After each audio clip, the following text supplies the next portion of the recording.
Maligayang pagdating sa ating explainer ngayon kung saan tuluyan nating hihimayin ang tatlong konseptong legal na madalas talagang pagkakamalan at pagpalit-palitin.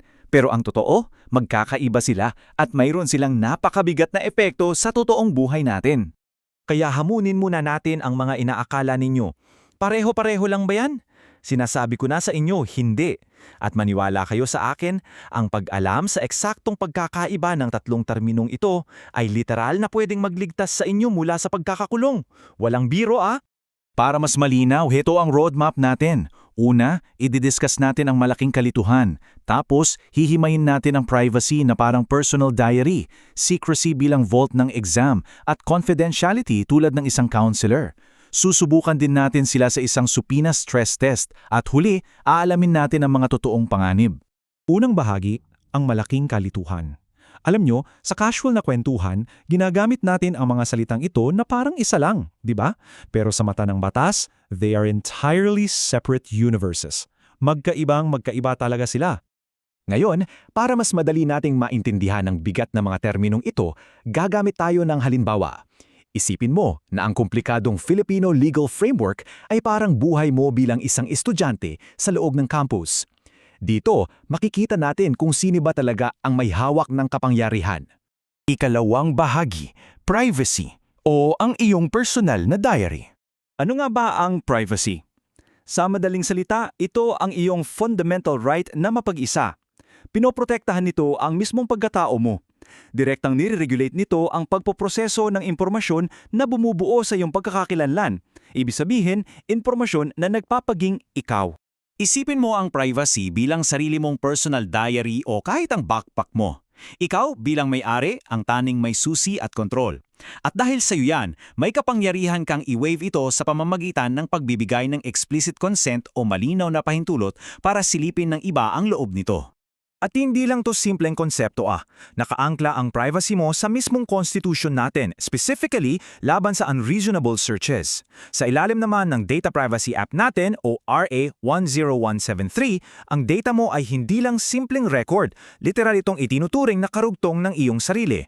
Punta naman tayo sa ikatlong bahagi, secrecy, ang vault ng pagsusulit. Ngayon, hindi tulad ng privacy na napaka-personal, ang secrecy ay isang statutory prohibition. Ibig sabihin, bawal ilabas ang informasyon, pumayag ka man o hindi. Kinokontrol nito ang mismong access sa isang asset, gaya ng iyong bank deposit, para protektahan ang katatagan ng isang buong sistema. Isipin mo ito bilang isang selyadong final exam na nakalock sa vault ng principal nyo. Kahit gustuhin mo pang silipin ang sarili mong final exam bago ang araw ng test, walang mangyayari. Naka-lockdown yan ng Estado bilang usapin ng public policy. Dito, absolute zero ang silbi ng personal na consent mo. Ang pinakamagandang halimbawa niyan ay ang Law on Secrecy of Bank Deposits at Foreign Currency Deposit Act. Kapag nilabag ito, hindi ka lang nakialam sa buhay ng iba. Isa itong direktang kriminal na opensa laban sa Estado. Bakit? Dahil sinisira nito ang tiwala ng buong publiko sa sistema natin. Para sa ikaapat na bahagi, confidentiality, ang counselor. Dito naman, hindi na natin pinag-uusapan ang mga personal na karapatan o mga nakakandadong vault ng Estado. Ang confidentiality ay isang obligasyon na nakatayo lamang sa iisang bagay, tiwala. Nire-regulate nito ang mismong relasyon ng nagbahagi at ng profesional na humahawak ng impormasyon. Isipin mo na lang ang isang pangako ng guidance counselor, isang tungkulin na buong-buo nakabase sa tiwala mo sa kanya. Kung isa kang student ngayon na nangangarap maging accountant, alam nyo dapat na ang relasyong ito ay hindi natatapos sa kontrata. Nananatili ito ay isang panghabang buhay na obligasyon. Kaya naman makikita ninyo yan sa Code of Ethics ng mga accountants, sa Rules on Evidence at sa Section 14 ng AMLA. In fact, sa Carpio case noong April 2026, kinasuhan mismo ang AMLC nang ibunyag nila ang impormasyon na dapat ay protektado ng confidentiality na ito kahit pa i-giniit nilang isa raw itong matter of public concern. Ikalimang bahagi, ang supina stress test. Gaano ba sila katibay?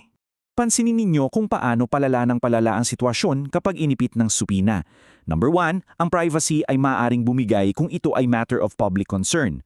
Number 2, ang secrecy ay mas matibay, kailangan ng sobrang higpit na statutory exceptions para mabuksan. Pero number 3, ang confidentiality, ito ay pwedeng literal na magpakulong sa mga regulators kung susubukan nilang sumagot sa isang pampublikong pagdinig. Isang malaking bitag. Ika-6 na bahagi, pag-alam sa mga totoong panganib sa totoong buhay. Tingnan ninyo itong matrix natin. Makikita mo agad ang matitinding pagkakaiba, lalo na sa mga panganib. Mula sa pagbabayad ng civil damages para sa privacy, tungo sa pagkakakulong para sa secrecy, hanggang sa direktang disbarment at pagkakakulong para sa confidentiality. Magkakaiba sila ng pinagmulan at proteksyon at hindi nyo sila pwedeng ipagpalit-palit. Para ibuod ang lahat, tandaan nyo itong napakasimpleng panuntunang ito. Kung ang bangko mo ay nag-leak ng picture mo, privacy issue yan. Kung chika nila sa kapitbahay mo ang bank balance mo, secrecy issue yan. Pero kung nagkwento ang accountant mo ng tax strategy nyo sa kalaban nyo sa negosyo, siguradong confidentiality issue yan. Kaya ang malaking tanong ngayon, alin sa mga karapatan mo ang at risk ngayon mismo? Ngayong nauntanggil na natin ang tatlong magkakaibang universong ito, take a hard look sa sarili mong data, sa assets mo, at lalong-lalo na sa mga profesional na relasyon mo. Gaano ka ba talaga kaprotektado at aling karapatan mo kaya ang kasalukuyang nanganganib nang hindi mo man lang nalalaman? Hanggang sa muli!